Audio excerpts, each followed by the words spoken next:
Hi everyone, welcome to Mera Physio, a pan-India chain of physiotherapy clinics.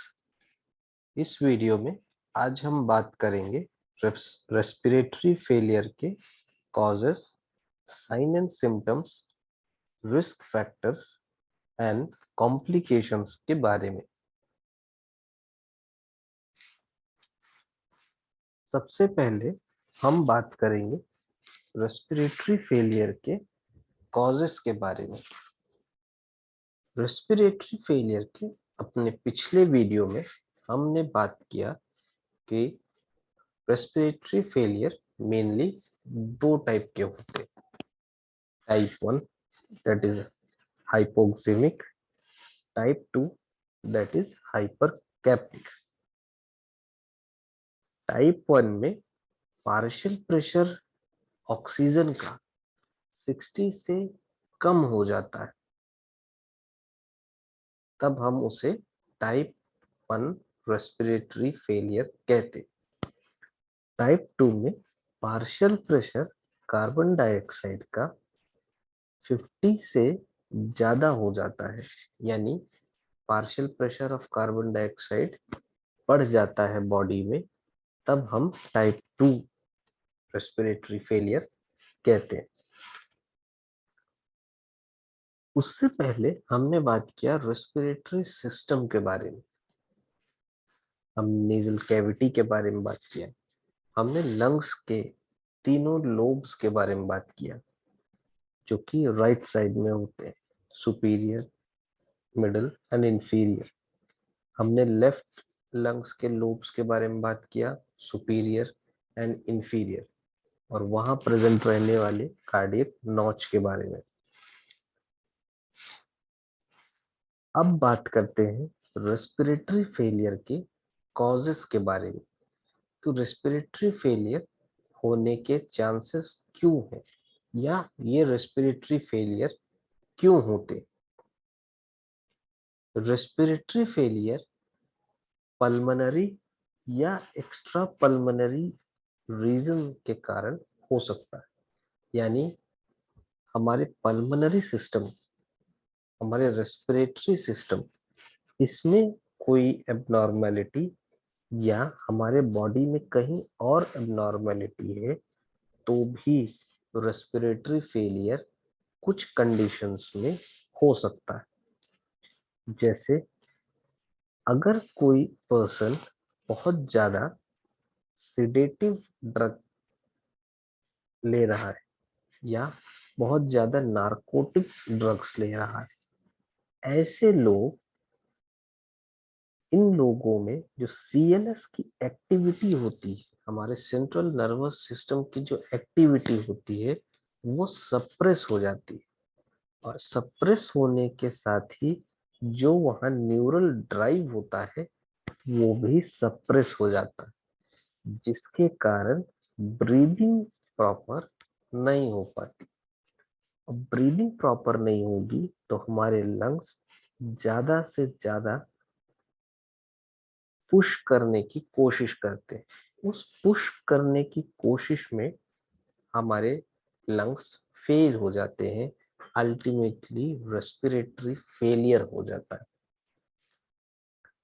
अगर peripheral nervous system का कोई disorder हो, जैसे respiratory muscle, intercostal muscles या inspiratory expiratory muscles, इन muscles में या चेस्ट वॉल में अगर कोई वीकनेस हो जाती किसी भी रीजन से, जैसे गुलेन बेरी सिंड्रोम या माइस्थेनिया ग्रेविस में होता है, इन दो डिजीजेस के ये एक क्लासिकल फीचर होते हैं कि रेस्पिरेटरी मसल और चेस्ट वॉल वीकनेस हो जाता है। इन डिजीजेस में, जीबीएस या माइस्थेनिया ग्रेविस में भी रेस्पिरेटरी फेलियर होने के चांसेस या इनके कारण रेस्पिरेटरी फेलियर होने के चांसेस बढ़ जाते।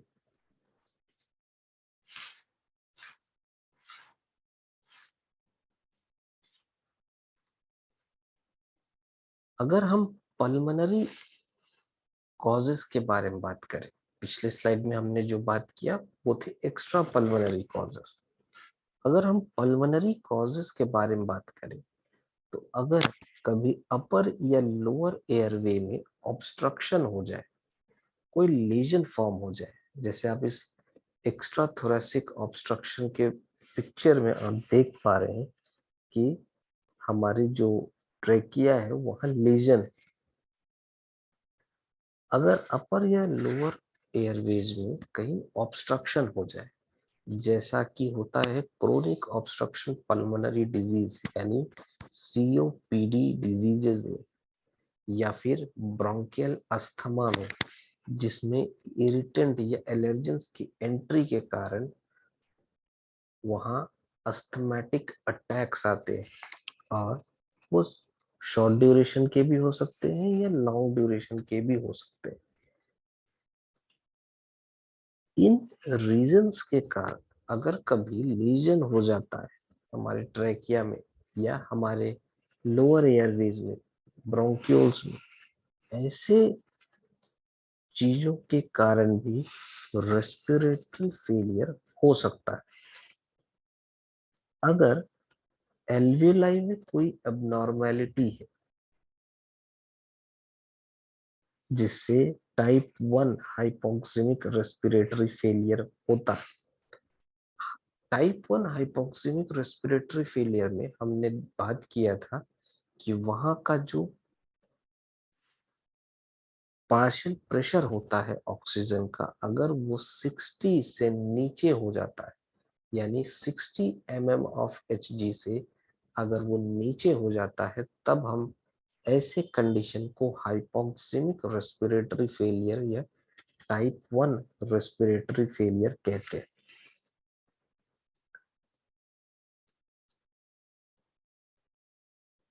अगर पल्मोनरी इडीमा है या सीवियर निमोनिया है, सीवियर निमोनिया में भी बाइलेटरल है या यूनिलेटरल, सीवियर निमोनिया में भी जिसमें लंग्स कंसोलिडेशन होता है, ऐसे केसेस में भी एल्वियोलाई में एबनॉर्मेलिटी होती, और एबनॉर्मेलिटी होने के कारण वहां से जो गैसियस एक्सचेंज है वो प्रॉपर नहीं हो पाता है, और प्रॉपर गैसियस एक्सचेंज ना होने के कारण वहां से रेस्पिरेटरी फेलियर होने का जो रिस्क है वो बढ़ जाता है।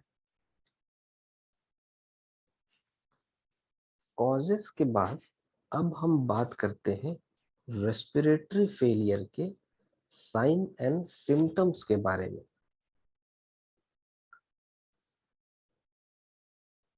रेस्पिरेटरी फेलियर के कुछ कॉमन सिम्टम्स होते हैं, जैसे डिस्पनिया, टैकेपनिया, रेस्टलेसनेस। ये कॉमन सिम्टम्स चाहे हाइपोक्सिमिक हो या हाइपर कैप्निया हो, दोनों ही रेस्पिरेटरी फेलियर में ये सिम्टम्स कॉमन होते। डिस्पनिया में डिफिकल्टी होती है ब्रीदिंग में, पेशेंट बहुत मुश्किल से सांस ले पाता है, या उसे बहुत ताकत लगानी पड़ती है सांस लेने के लिए, या वो कहता है कि मुझे सांस नहीं आ रही है, मुझे बहुत फोर्स लगाना पड़ रहा है ब्रीदिंग के लिए। टैकेप्निया में जो हमारी ब्रीदिंग होती है वो बहुत ही एबनॉर्मली रैपिड हो जाती है, यानी बहुत फास्ट ब्रीदिंग होने लगती है।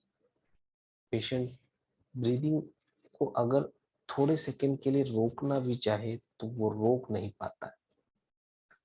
फिर रेस्टलेसनेस, रेस्टलेसनेस एक ऐसी फीलिंग होती है जिसमें पेशेंट रुकना नहीं चाहता, वो कॉन्स्टेंटली मूव करना चाहता है, अपने माइंड को काम नहीं रख पा रहा है, या दोनों हो सकता है।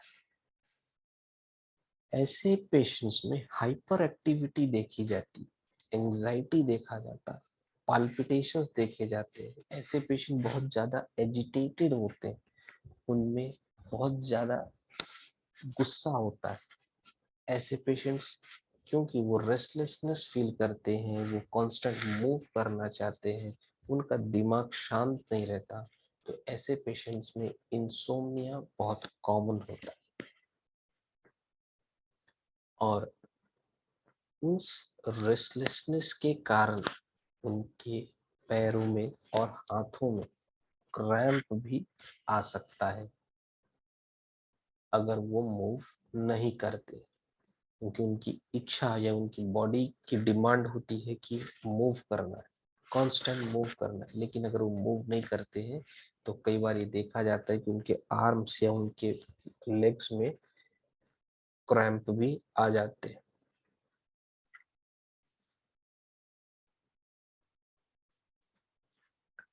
फिर होता है कंफ्यूजन।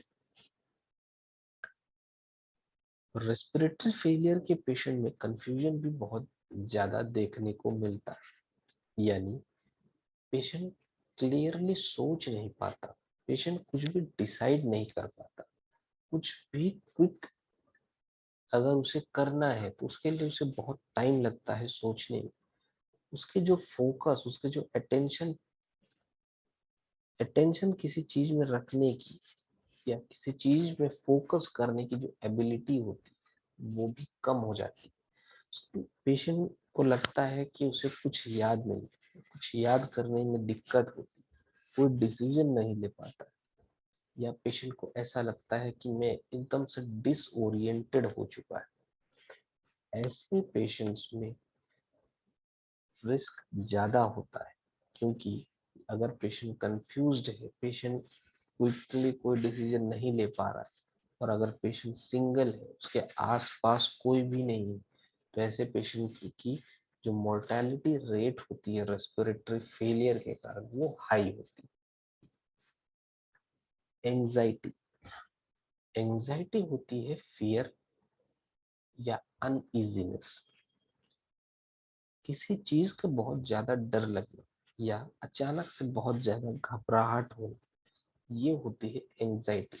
और जब पेशेंट को एंजाइटी होती है तो वो रेस्टलेस फील करता है, बहुत ज्यादा पसीना आता है, पेशेंट बहुत ज्यादा टेंस हो जाता है। अगर हम उसके हार्ट बीट चेक करें तो बहुत ही रैपिड होती है। साइनोसिस, साइनोसिस में ब्लूइश कास्ट प्रेजेंट हो जाता है या ब्लूइश कलरेशन हो जाता है स्किन का या म्यूकस मेम्ब्रेन का। पेरिफेरल साइनोसिस में हमारे हाथों और पैर के पंजों में ब्लूइश डिसकलरेशन हो जाता है। साइनोसिस या डिसकलरेशन का मेन रीजन होता है लो ऑक्सीजन लेवल, यानी लो ऑक्सीजन लेवल प्रेजेंट है। तो जैसा हमने हाइपोक्सिमिक रेस्पिरेटरी फेलियर यानी टाइप 1 रेस्पिरेटरी फेलियर में देखा था कि अगर पार्शियल प्रेशर ऑक्सीजन का घट जाता है 60 mmHg से तो वो रेस्पिरेटरी फेलियर होता है या रेस्पिरेटरी फेलियर टाइप 1 होता है। सेम वैसा ही कंडीशन या टाइप 1 रेस्पिरेटरी फेलियर में हमें साइनोसिस देखने को मिलता है, क्योंकि वहाँ बॉडी में ऑक्सीजनेटेड ब्लड की जो सप्लाई है वो एडिक्वेट नहीं होती।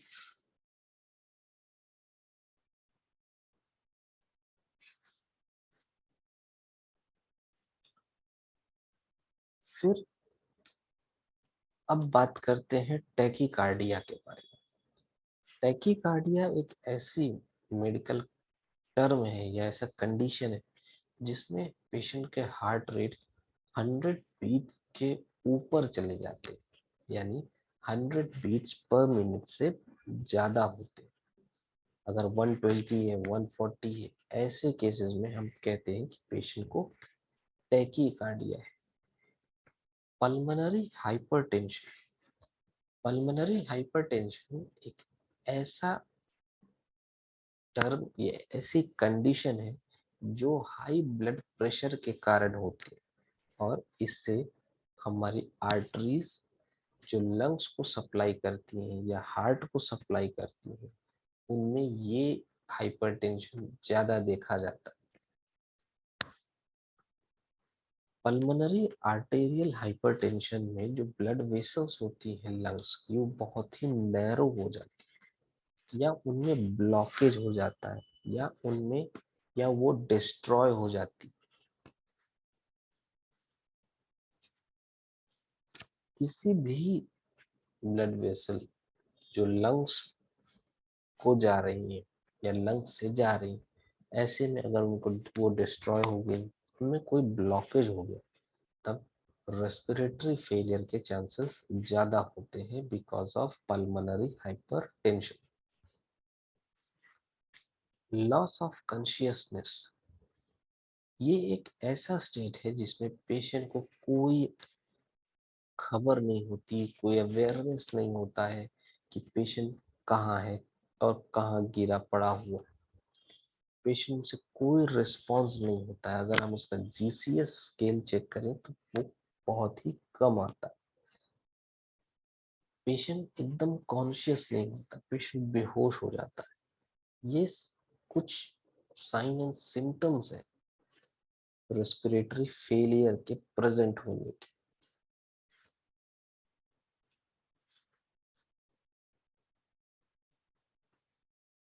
अब हम स्पेसिफिक साइन एंड सिम्टम्स की बात करते हैं। पहले बात करते हैं रेस्पिरेटरी फेलियर के टाइप 1 यानी हाइपोक्सीमिया के sign and symptoms. Hypoxic respiratory failure के, इसमें डिस्पनिया और इरिटेबिलिटी एक कॉमन साइन एंड सिम्टम। उसके साथ कंफ्यूजन, फिट, सोमनोलेंस, ये एक common sign and symptom. Confusion, जिसमें पेशेंट को कुछ भी क्लियर नहीं होता है, पेशेंट कोई डिसीजन नहीं ले पाता है। फिट्स या सीजर्स एक ही चीज होती है, जिसमें पेशेंट कुछ समय के लिए अनकॉन्शियस जैसा हो जाता है। टेकीकार्डिया, जिसमें हार्ट रेट हमारी जो है वो 100 बीट्स पर मिनट से ऊपर चली जाती है।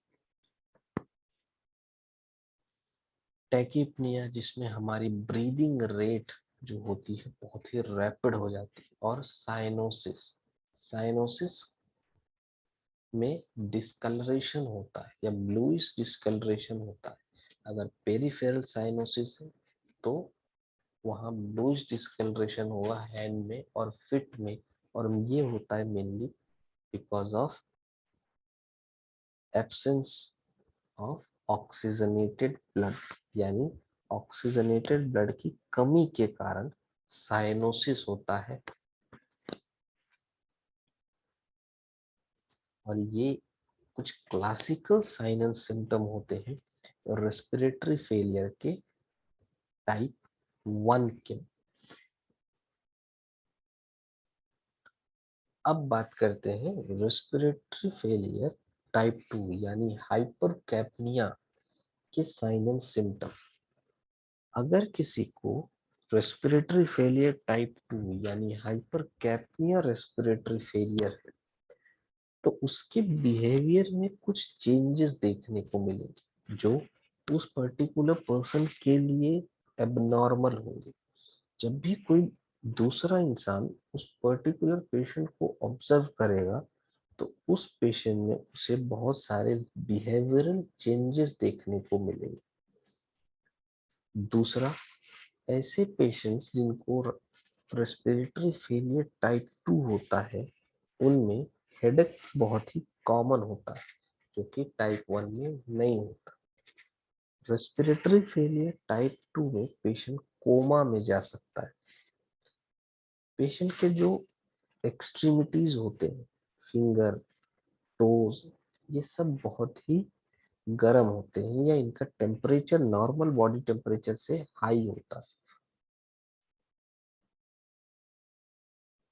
एस्ट्रेक्सिस, जिसमें एक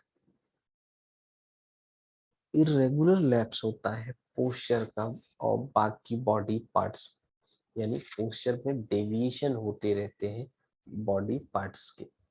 पेपिलोडेमा, जिसमें हमारे एडिमा भी देखा जा सकता है। हमारे जो सैलिवरी ग्लैंड्स हैं उनमें हमारे इडिमा देखने को मिल सकता है, यानी स्वेलिंग एक तरह की देखने को मिल सकती है। ये कुछ sign and classical sign and symptoms होते हैं तो रेस्पिरेटरी फेलियर टाइप 2 के।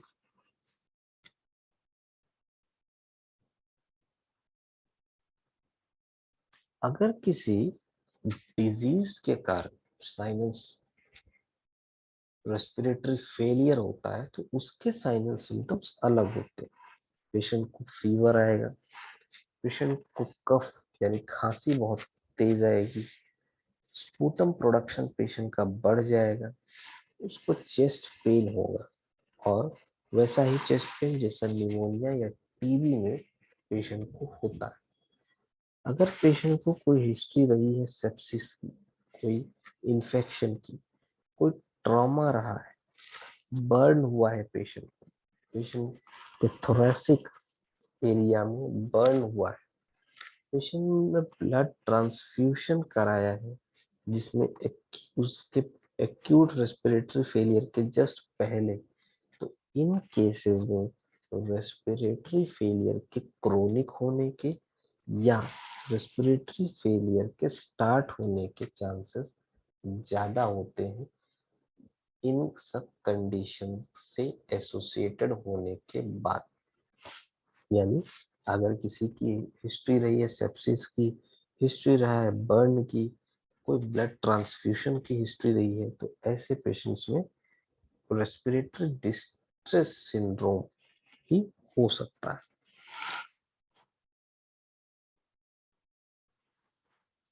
अब बात करते हैं हम रिस्क फैक्टर्स के बारे में। जब भी हम रेस्पिरेटरी फेलियर के रिस्क फैक्टर की बात करते हैं तो एज, एनवायरनमेंट या ऑक्यूपेशन, लाइफस्टाइल हैबिट या कोई मेडिकल कंडीशन, इन्हीं रिस्क फैक्टर्स या यही रिस्क फैक्टर्स इन्वॉल्व होते हैं रेस्पिरेटरी फेलियर। एज, सबसे पहले हम बात करते हैं एज के बारे में। जो बच्चे प्री मैच्योर बॉर्न होते हैं यानी प्री मैच्योर बेबीज में रेस्पिरेटरी डिस्ट्रेस होने का चांसेस ज्यादा होता है क्योंकि उनके जो लंग्स होते हैं वो अंडर डेवलप्ड होते हैं। ओल्ड एज में पेशेंट या ओल्ड एज के लोग या ओल्ड एज के पॉपुलेशन के लोग, उनमें रिस्क ज्यादा होता है रेस्पिरेटरी फेलियर का, क्योंकि वहाँ बहुत पॉसिबिलिटी होती है कि एक्सीडेंटली कोई फूड पार्टिकल विंड पाइप में एंटर कर जाए, और या फिर कभी कोल्ड बहुत ज्यादा होने के कारण सीवियर चेस्ट इन्फेक्शन हो सकता है, जो इन्फेक्शन धीरे धीरे उनकी जो मसल है वो वीक कर सकता है, ब्रीदिंग डिफिकल्टी क्रिएट कर सकता है, और ब्रीदिंग डिफिकल्टी क्रिएट होते होते वो रेस्पिरेटरी फेलियर में कन्वर्ट हो सकते हैं। एनवायरमेंटल या ऑक्यूपेशन, अगर कोई ऐसी जगह में काम कर रहा है, कोई केमिकल फैक्ट्री में है,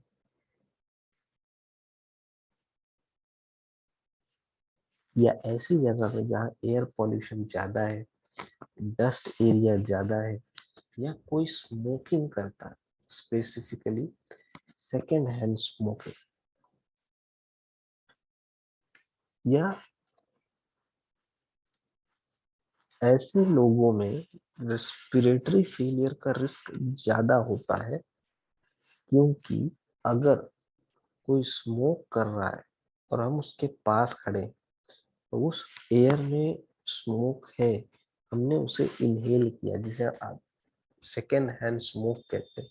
तो ऐसे में जो स्मोक कर रहा है उसको तो रिस्क होता ही, जो उस एयर को इनहेल कर रहा है उसको भी रिस्क होता है रेस्पिरेटरी फेलियर। लाइफस्टाइल हैबिट यानी स्मोकिंग या कोई ड्रग का ओवर यूज,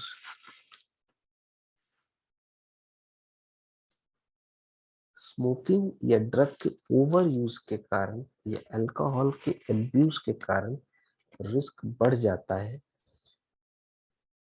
रेस्पिरेटरी फेलियर का। कोई ड्रग या अल्कोहल ओवरडोज हमारे ब्रेन के एरियाज को अफेक्ट करते हैं और वहां से ब्रीदिंग कंट्रोल पावर जो होती है वो धीरे धीरे कम होने लगती है, जिसके कारण पेशेंट को रेस्पिरेटरी फेलियर होने लगता है। कोई और मेडिकल कंडीशंस, जैसे हमने पिछले स्लाइड्स में भी बात किया कि कोई नर्व या मसल डिसऑर्डर है, ऐसे में भी रिस्क फैक्टर ज्यादा होता है या रिस्क ज्यादा होता है रेस्पिरेटरी फेलियर का। कोई लंग या एयरवेज डिजीज है, जैसे अस्थमा है, फिब्रोसिस है, सीओपीडी है, जिसमें कोई फ्लूइड बिल्डअप होता है, पल्मोनरी इडिमा है, ये लीड कर सकते हैं या ये आगे जाके रेस्पिरेटरी फेलियर में कन्वर्ट हो सकते हैं। किसी तरह का इन्फेक्शन जैसे मेनिंजाइटिस या निमोनिया या ब्रोंकियोलाइटिस, ऐसे इन्फेक्शंस भी रेस्पिरेटरी फेलियर्स में कन्वर्ट हो सकते हैं। एयरवे ब्लॉकेज, अगर कोई फूड फूड पाइप में जाने के बजाय हमारे विंड पाइप में पहुंच जाए तो हमारे वहां पे स्वेलिंग हो सकती है या फिर हमारे जो एयरवेज होते हैं वो ऑब्स्ट्रक्ट हो सकते हैं, जिस ऑब्स्ट्रक्शन के कारण वहां पे रेस्पिरेटरी अरेस्ट हो सकता है। इस रेस्पिरेटरी अरेस्ट के कारण कई बार पेशेंट की डेथ भी हो सकती है। कोई अगर चेस्ट या बैक इंजरी रही हो, जैसे कोई रिब्स की इंजरी रही हो जिसके कारण लंग्स पंक्चर हुए हैं या लंग्स में कोई अबनॉर्मेलिटी आई हो, ऐसे केसेस में भी रेस्पिरेटरी फेलियर हो सकता है। पेशेंट को बहुत सीवियर स्कोलियोसिस है, जिसमें spine side to side curve हो जाता है। ऐसे पेशेंट में क्योंकि लंग प्लेसमेंट के डिसबैलेंस होने के कारण भी पेशेंट को रेस्पिरेटरी फेलियर हो सकता है। किसी चीज की एलर्जी, किसी फूड या मेडिसिन की एलर्जी जिसके कारण थ्रोट में स्वेलिंग हो सकती है। इस स्वेलिंग के कारण हमारे जो ट्रैक्ट है, हमारे जो एयरवेज हैं वो नैरो हो सकते हैं और वहां पे रेस्पिरेटरी फेलियर हो सकता है। इन्हीं कुछ रिस्क फैक्टर्स को हमेशा ध्यान रखना चाहिए और कोशिश करना चाहिए कि जितना हो सके हम जो भी नेसेसरी चेंजेस है वो अपने लाइफस्टाइल में लेके आए, सो दैट हमें रेस्पिरेटरी फेलियर जैसे कॉम्प्लिकेटेड डिजीजेस का सामना ना करना पड़े। अब बात करते हैं हम कॉम्प्लिकेशंस के बारे में।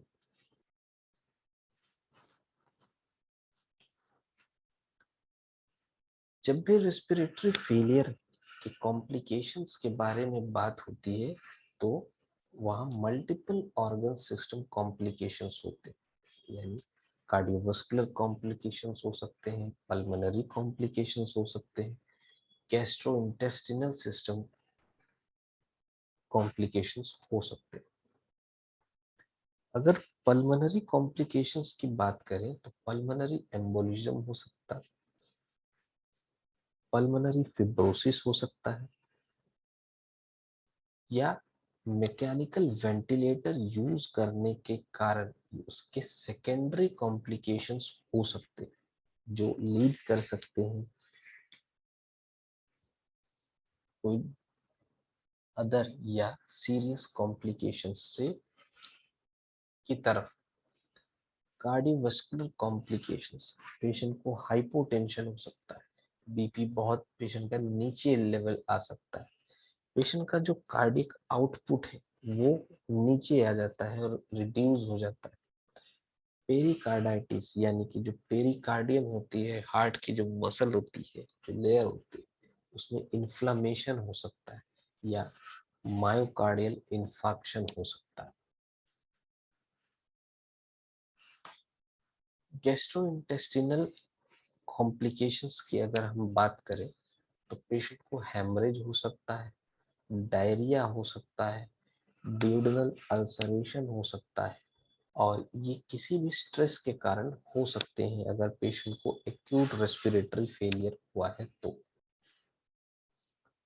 इन्फेक्शियस, कोई भी नसोकोमियल निमोनिया या यूटीआई, कैथेटर के यूज के कारण सेप्सिस, या कोई भी मैकेनिकल डिवाइस के यूज के कारण, वो मैकेनिकल डिवाइस जो रेस्पिरेटरी फेलियर को करेक्ट करने के लिए यूज किया गया, जैसे वेंटिलेटर है, कैथेटर है, इनके यूज के कारण जो सेकेंडरी इन्फेक्शन, उससे जो कॉम्प्लिकेशंस हो सकते हैं वो भी सीरियस हो सकते हैं। रेनल, रेस्पिरेटरी फेलियर के फर्दर कॉम्प्लिकेशंस की हम बात करें अगर, तो रेनियल फेलियर भी उनमें से एक। इलेक्ट्रोलाइट डिसबैलेंस हो सकता है, एसिड बेस डिसबैलेंस हो सकता है, पेशेंट माल न्यूट्रिशन में जा सकता है, यानी कि पेशेंट में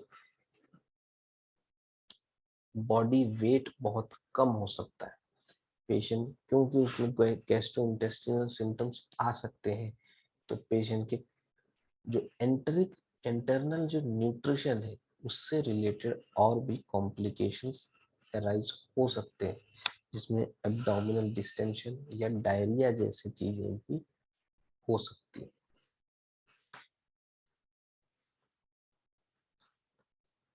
मैं उम्मीद करता हूं कि मेरा फिजियो द्वारा दिया गया रेस्पिरेटरी फेलियर के इस सेशन से आपको पसंद आया होगा और आपको हेल्दी रहने में मदद करेगा। इसी के साथ ये वीडियो यहीं पर समाप्त करते हैं। धन्यवाद।